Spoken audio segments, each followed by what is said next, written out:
मोठी बातमी समोर येतेय शिरीष महाराज मोरे यांच्या संदर्भातली। तुकाराम महाराजांचे वंशज दिवंगत कीर्तनकार शिरीष महाराज मोरे यांच्या कुटुंबियांना आर्थिक मदत करण्याचा निर्णय उपमुख्यमंत्री एकनाथ शिंदे यांनी घेतलाय। आज आपल्या वाढदिवसाच्या निमित्ताने त्यांनी मोरे कुटुंबियांना 32 लाख रुपयांची मदत देण्याचा निर्णय घेतलाय। बातमी सविस्तर पाहूया त्याआधी तुम्ही HPN मराठी न्यूज चॅनल पहिल्यांदाच पाहत असाल आणि अजूनही चॅनलला सबस्क्राइब केलं नसेल तर नक्की सबस्क्राइब करा, जेणेकरून आमचे अपडेट्स लवकरात लवकर तुमच्यापर्यंत पोहोचतील। देहूमधील कीर्तनकार शिरीष महाराज मोरे यांनी गेल्याच आठवड्यात आर्थिक विवंचनेला कंटाळून आयुष्याचा शेवट केला। त्यांनी मृत्यूपूर्वी लिहून ठेवलेल्या चिठ्ठीत आपल्यावर 32 लाखांचं कर्ज झालं असून ते फेडणं शक्य होत नसल्यानं आपण टोकाचं पाऊल उचलत असल्याचं लिहिलं होतं। त्यांनी असा टोकाचा निर्णय घेऊन अकाली जीवन संपवल्यानं देहू नगरीत मोठी हळहळ व्यक्त केली गेली। दिवंगत मोरे यांच्या जाण्यानं त्यांच्या कुटुंबियांना मोठा धक्का बसला। हे पाहून उपमुख्यमंत्री एकनाथ शिंदे यांनी मोरे कुटुंबाला मदतीचा हात देण्याचा निर्णय घेतला।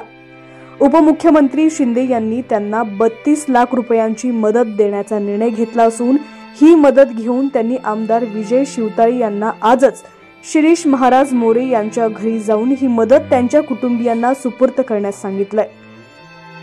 आपल्या पश्चात आपल्या कुटुंबाला आर्थिक मदत करण्याची आर्त विनवणी शिरीष महाराज मोरे यांनी आपल्या मृत्यूपूर्वी लिहिलेल्या पत्रातून सर्व मित्रमंडळींना केली होती। त्यांच्या याच विनवणीला साथ देत संवेदनशील स्वभावाचे नेते अशी ओळख असलेले उपमुख्यमंत्री एकनाथ शिंदे यांनी मोरे कुटुंबाला आर्थिक विवंचनेतून बाहेर काढण्यासाठी आपला मदतीचा हात पुढे केला।